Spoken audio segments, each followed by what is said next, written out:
Morning, good afternoon, good evening, Fabulous. This is Angela with another live edition of Notes on the News, where I share with you headlines from my news feed. And if I have any thoughts about those headlines, about the subject matter at large, about the article I may have read or skimmed, about the paragraph following the article, I may share those with you too. But we got to do something to keep up with what's going on in the world, even when we don't have time to read and do extensive research, right? I'm Angela and the channel is Be Fabulous You. Thank you so much for joining us at this moment. If you're here with the live, thank you for clicking on the replay. If you're in the replay, welcome to all of the subscribers, brand new subscribers. Thank you for subscribing. All the charter subscribers, part of the 1,000 subscribers. We're working on 1,000. We're working on 1,000. We're working on 1,000. Whoop, whoop.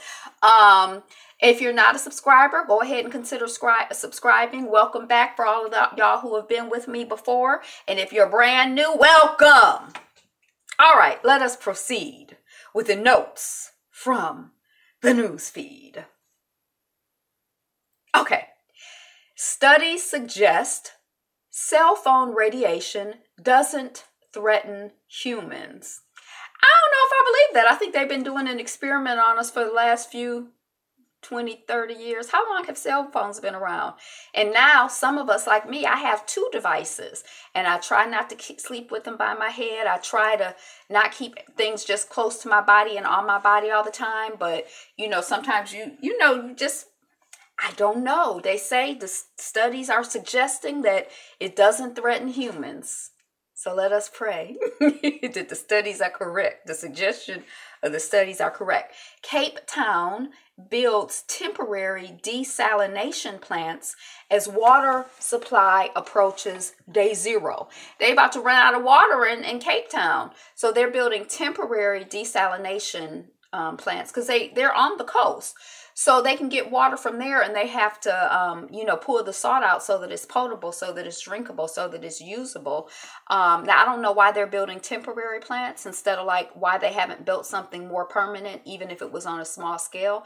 I think that there's been with global weather changing, I think that they've probably been having more droughts than what they had been accustomed to. But then I also have a theory that the earth, just like human beings, you're not static. You're not the same person that you were 2 years ago, 2 days ago, 20 years ago, 20 days ago. I mean, we're constantly in change and in flux. And if you think something is just going to stay stable, it's not. It's life. Things are always moving and changing. Did you ever read that book, Who Moved My Cheese? We're gradually impacting things and don't realize that we're impacting things or aren't even conscious that things are changing, even when we're a part of that change. And then all of a sudden we look up one day and we're like, somebody moved my cheese. No, boo, you've been eating that cheese every day. It's been getting moldy. Hi, welcome. We got one person in the house. Whoop, whoop. Okay, so we were just talking about the fact that Cape Town is about to run out of water. And that's it. Syria war chlorine attack on rebel Idlib town. Idlib, I think is how you pronounce it. So I'm kind of like, what's a chlorine attack? Did they throw chlorine bleach on people? What does it mean, chlorine attack? But when I clicked the article, the people had, coverings over their face as if it was some sort of something that they didn't want to inhale, or that by inhaling it was making people sick. So I don't know what a chlorine attack is, but it does not sound good. So prayers out to all of the people involved with the Syria war, and it's all kinds of warfare and stuff going on throughout the world. Any moment when you're in peace, there's somebody who is in an intense situation. Whenever you're in an intense situation, somebody is just on the beach chilling. When you struggling for money, somebody else is like, whoa, I'm doing so well financially. So but just prayers out for people as they're dealing with the things that they're dealing with. Esmond Bradley Martin, Ivory investigator killed in Kenya. So, yeah, I don't know who. I think he was a white guy when I clicked on the picture. So he's been killed. Let me just keep it moving. Hugh Grant settles phone hacking claim against Mirror Group newspapers. So I guess that the newspapers he felt, or I guess he settled the suit with them, but his accusation or his sense or whatever was that they had hacked his phone in order to get information, I guess, to publish in their newspapers. And so he sued them. Hugh Grant, he's like kind of a famous guy. I think I saw him in some movie. He like has a British accent. He's kind of dark hair, but I don't know. Costa Rica poll goes into runoff as evangelical leads. So they're having presidential or whoever the leader of their country is. They're in the process of doing elections for that post right now.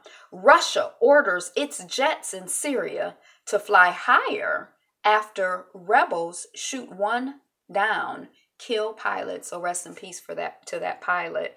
Again, I guess this is part of the Syrian war. And I didn't even know that Russia had anything to do with it. It's like all kinds of things going on in the world that I'm just so oblivious to. I kind of feel like, just kind of managing my own little piece of the world feels like sometimes like that's a big job.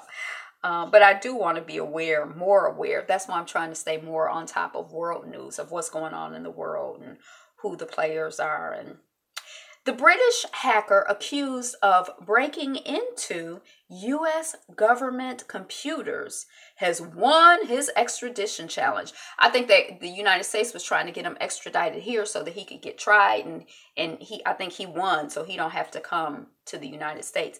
But he hacked into government mainframes apparently, or is accused of that. Like mainframes, that's such an old-fashioned term. Do they even have mainframes anymore? Well, probably the U.S. government does. Dang, I can't remember some of them, but in like NASA and other big government situations. Disgraced Samsung boss walks free from prison. Now I'm thinking Samsung, I don't know why I'm thinking, that's someone in the United States, but it's someone in Asia.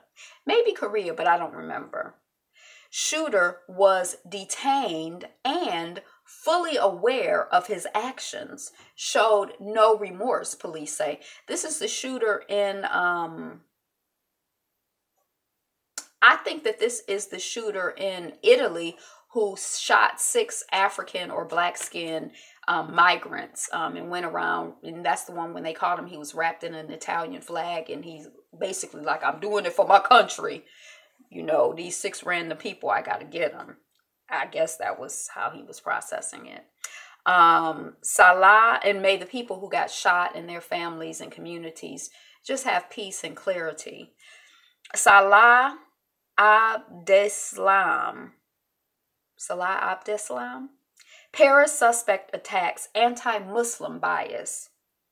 So the Paris attacks, and I was like, what are the Paris attacks? But I vaguely remember when I started reading the article, maybe like within the last year or 2 years, there were like multiple things that happened in Paris around a short period of time. Like this got bombed, that got bombed, 89 people got hit here, 100 people got hit. Well, I think 89 was the largest number. But there were multiple attacks going on. And it reminded you of that movie. What was that movie? London Must Fall? No, it was something Must Fall, I think it was called.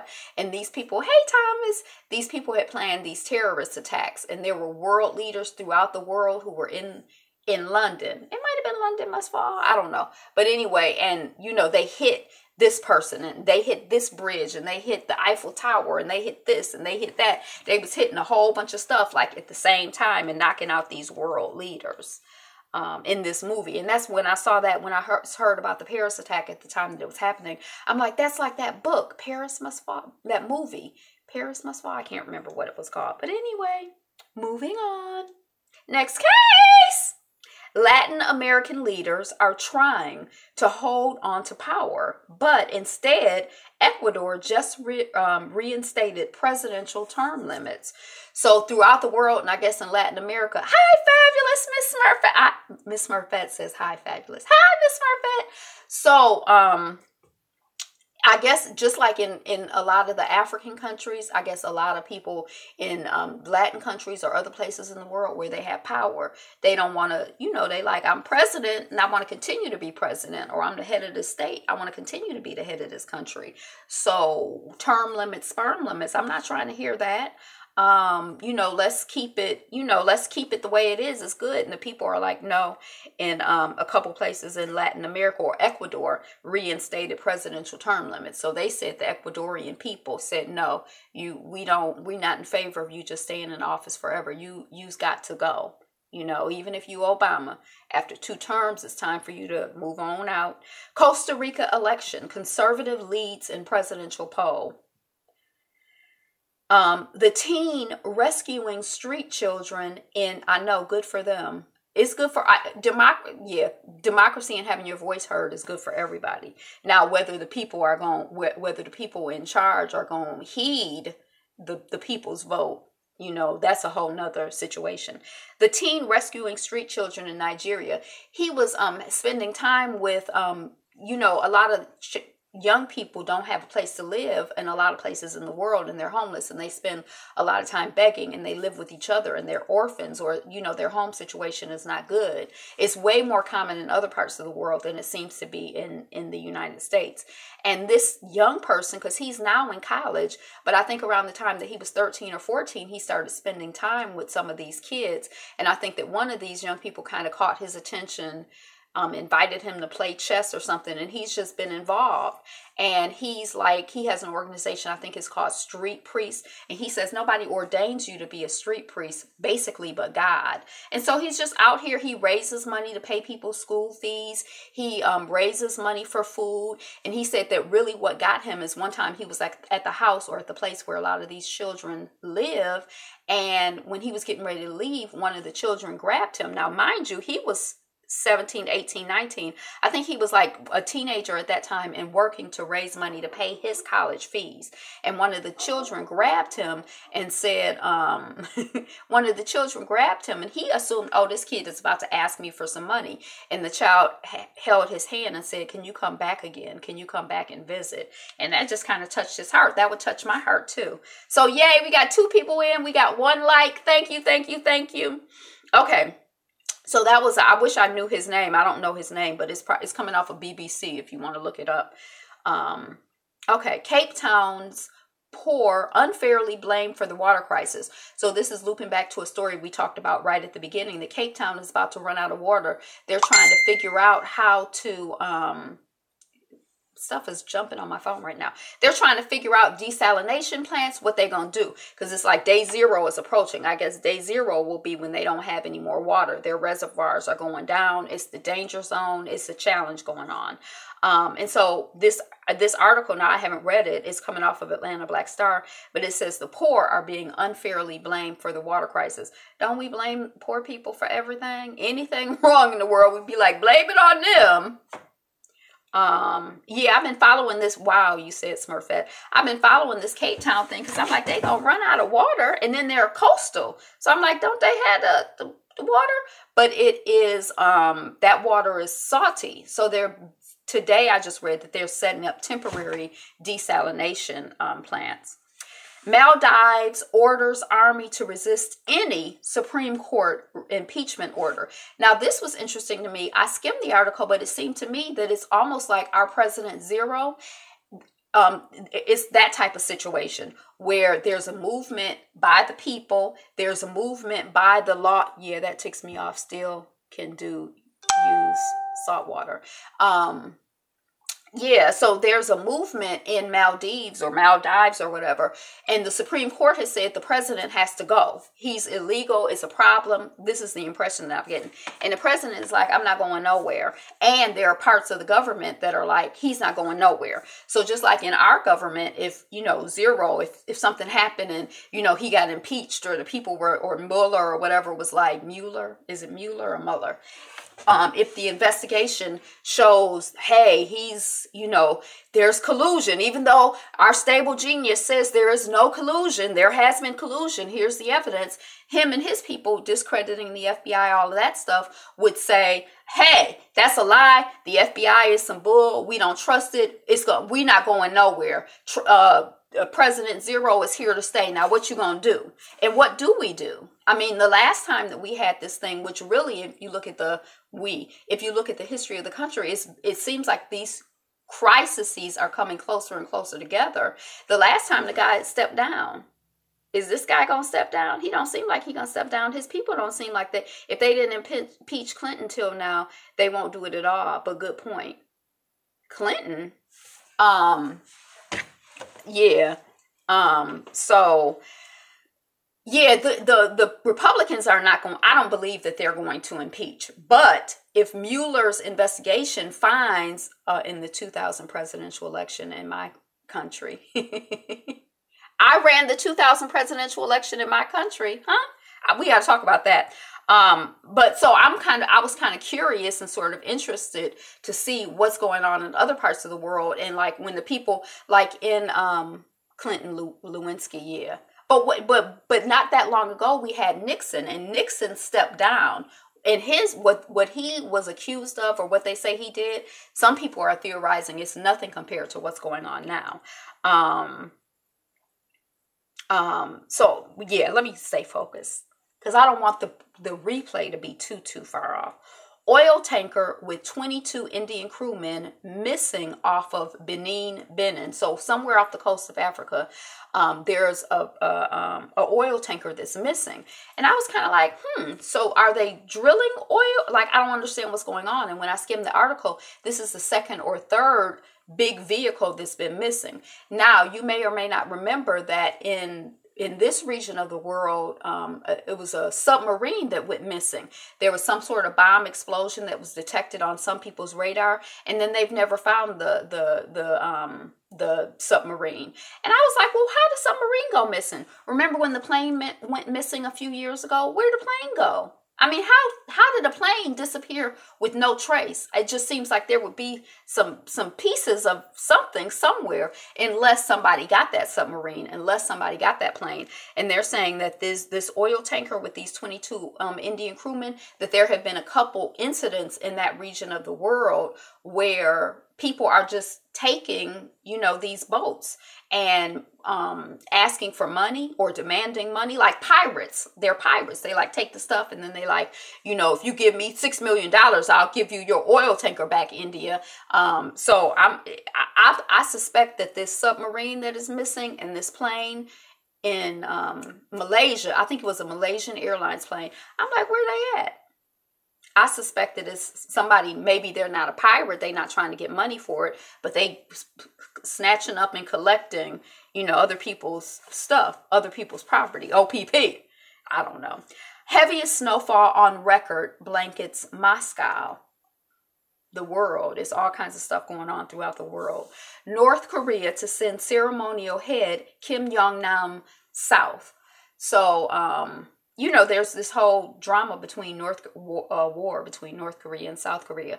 There still hasn't been any treaty caused, so theoretically, technically, they're still at war. The Olympics are happening in South Korea, like momentarily. They about to happen right now, and so North Korea has kind of been more engaged with South Korea, and they're sending the ceremonial head of state, but they're not sending Kim Jong-un. He's not going.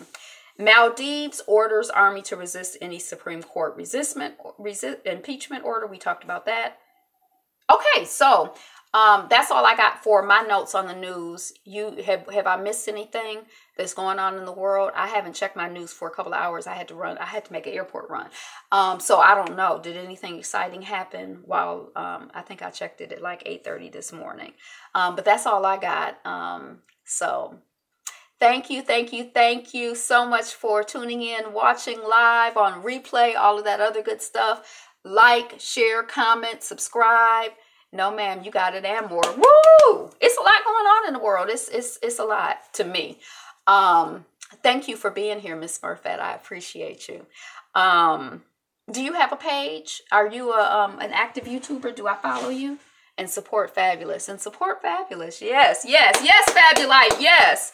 And I'm working on 1,000. I said that at the front. So if you are not a subscriber, go ahead and subscribe, share, comment, like. It doesn't cost anything to get the content except for that split second it takes you to hit the like button. So pay me in likes, or that minute it takes you to write a comment. Don't even worry about spell checking it. Just submit a comment.